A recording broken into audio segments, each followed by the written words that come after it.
Okay, Travis Wayne Goodsell, the one who was able to decipher and translate unknown ancient languages.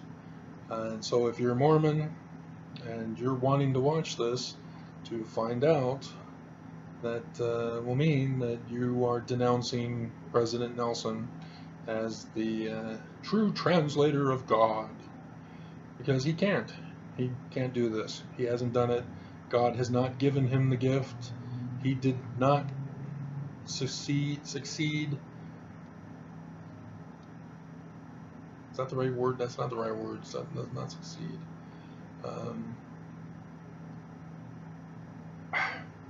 Drawing a blank on the correct pronunciation of succession. There it is, succession. He did not properly go through God's process to become the president of the church, because Brigham Young did it illegitimately. And so, if you really want to know what chapter 1 of the brass plates is, you're going to have to denounce Mormonism. So, yeah, I'm holding you hostage. There you go. Leave the church, or you cannot proceed any further. No, stop. Don't touch that dial. So, yeah, it's, you either believe me or you believe the church. The church has no fruits. It's that simple. By their fruits ye shall know them. Do you not understand that? If a seed does not produce fruit, it's worthless. It's dead. Every farmer knows this. That's how you have food in your grocery stores, because farmers understand this basic principle of the gospel. And so, yeah, Nelson, Monson, Hinckley, Hunter, Benson, Kimball, going all the way back to Young, none of them have produced any fruits of translation. They're supposed to be translators. That's one of the gifts that they have. It's the key to all the gifts of the church through the priesthood, and they ain't got it. None of them do. And here I am, stepping up to say, hey, wait, no, I got it. Right here. Pick me. Got it.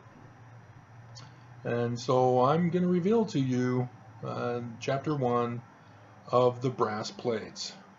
Now, you've seen the other video. You know what I'm referring to. That was sort of the introduction. It was an hour and 11 minutes long, so you have to watch the whole thing to understand this.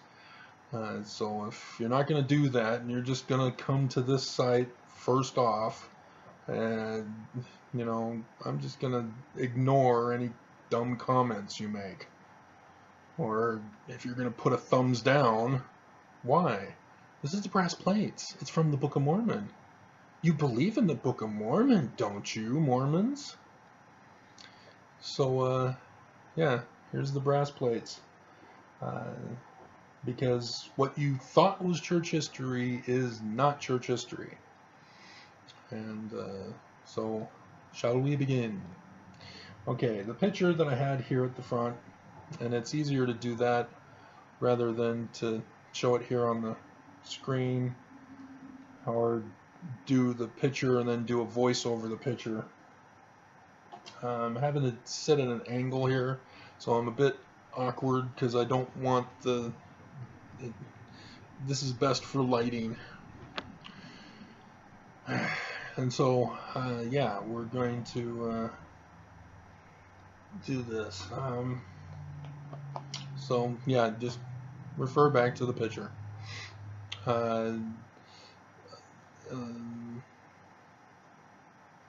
Yeah. All right. So it is the Council of Gods in the Egyptian pantheon. There are 12, and then of course the head god, so 13. And so yes, Jesus and the 12 apostles are patterned exactly after that. But these were the origin source. And so it's not Peter, James, and John, though in a translation on Earth history or event that you're covering, you can use these 13 people to represent the stories of Jesus. Wow, that's exactly what the authors of the Gospels did.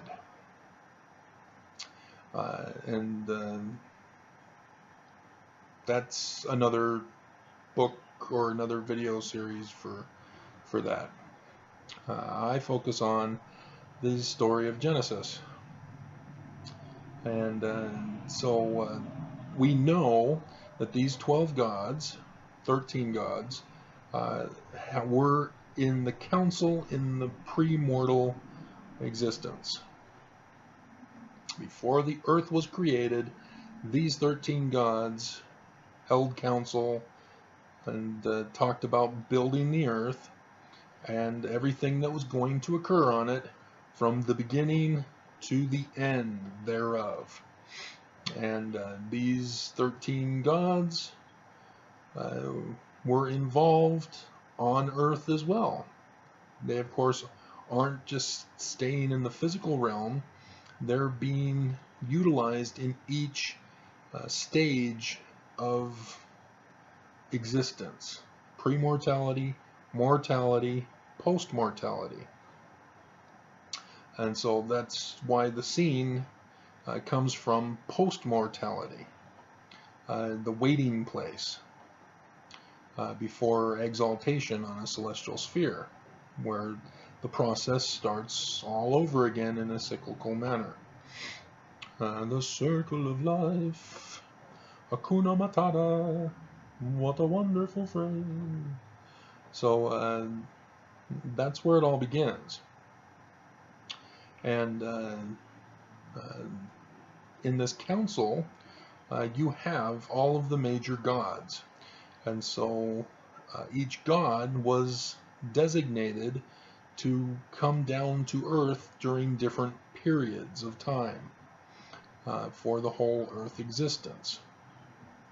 And other people, of course, take their names on earth, just like Jesus. The Mexicans, there's lots of Jesuses running around because they've taken upon themselves the name of Jesus. And so it's the same process.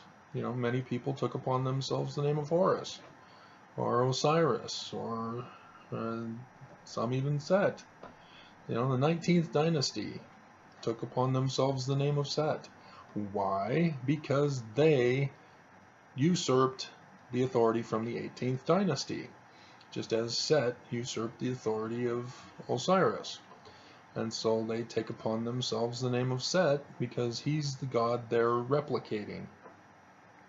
And so the Hyksos likewise worship Set. So they're not the house of Israel, as many scholars try to impose on them.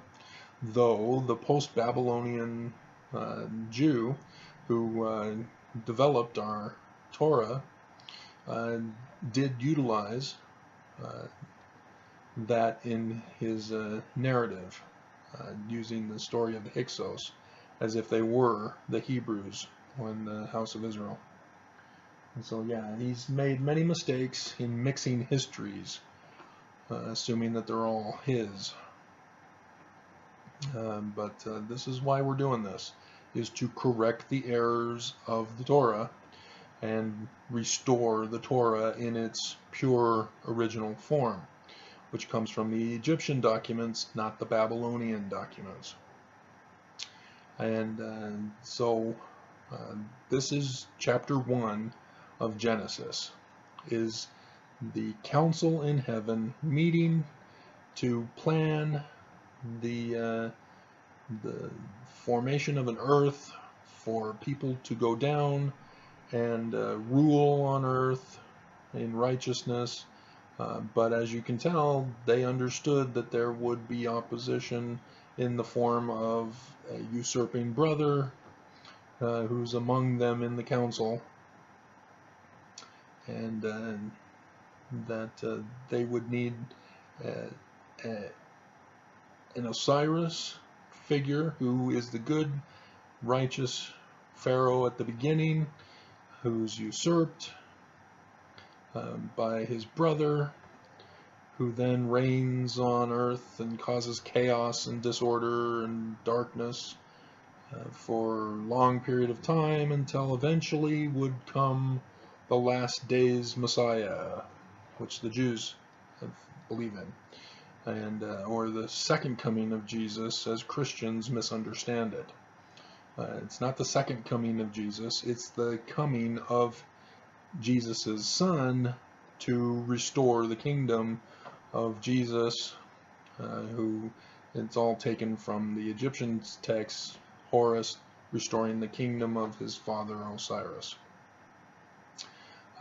So yeah, that's where Christians go wrong with their interpretation of the Gospels, because the Gospel writers didn't understand it, because they were even further back in time, or further away from the events, than the post-captivity Jew of the Torah.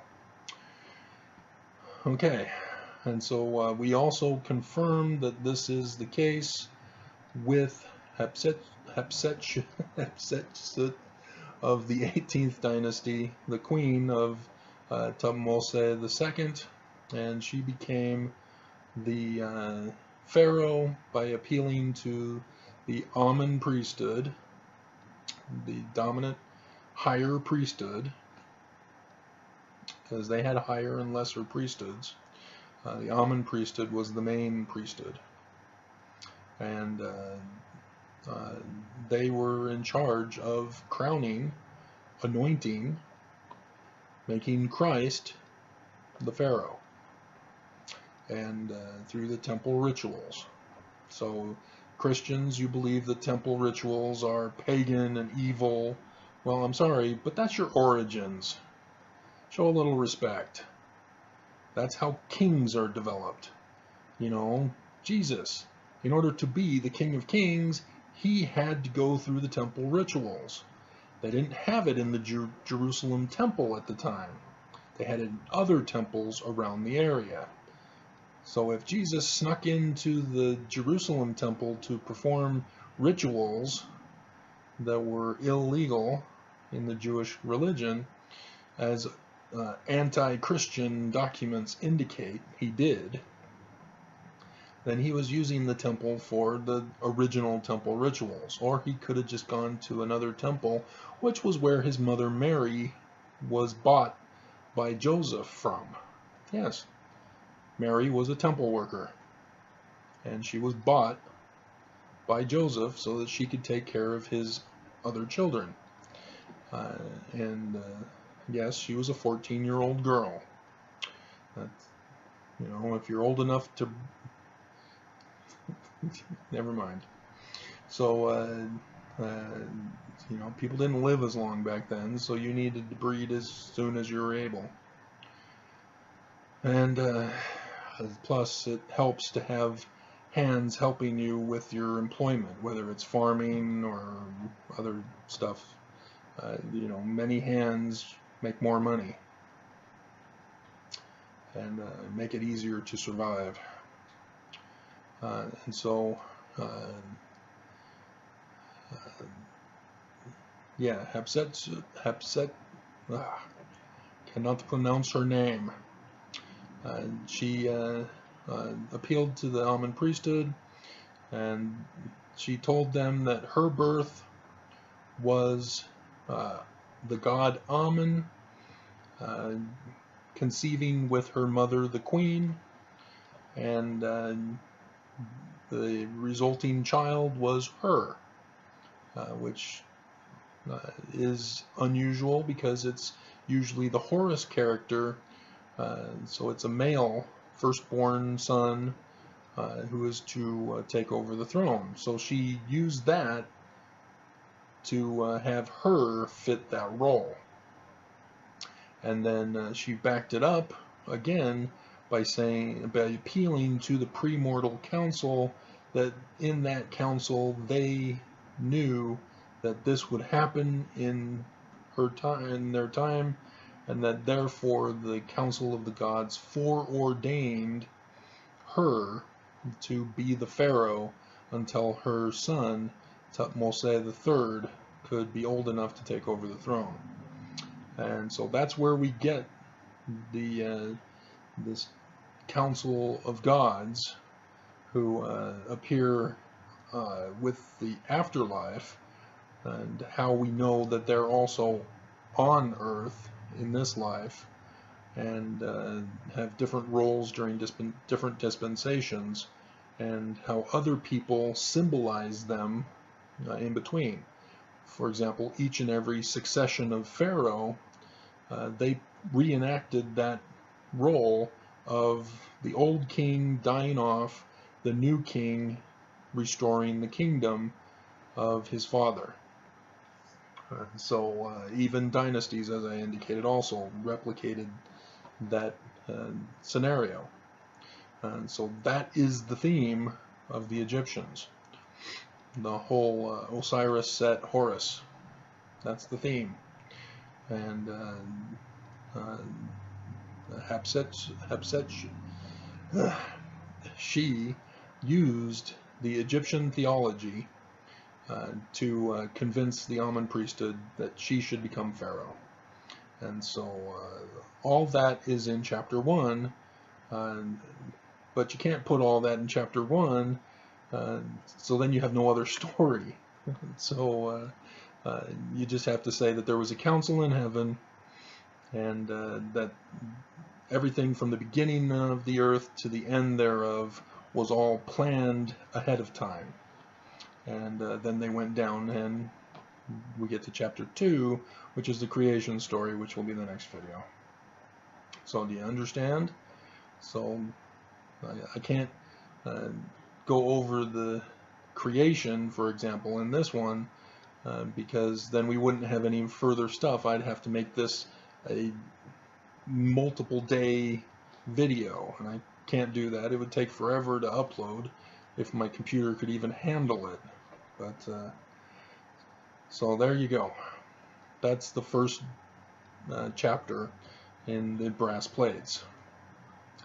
So I can't ask anybody for questions, but that should explain it. That yes, it was understood that there, like Mormons understand, there was a disagreement over who was to be the ruler over the kingdom, the first man, the first pharaoh, and Set wanted to be it, and he lost, and Osiris got to be it, and so on earth, Set took over, murdered Osiris, just as was planned, figured out. So there you go. So next we'll get into the creation of the heavens and the earth.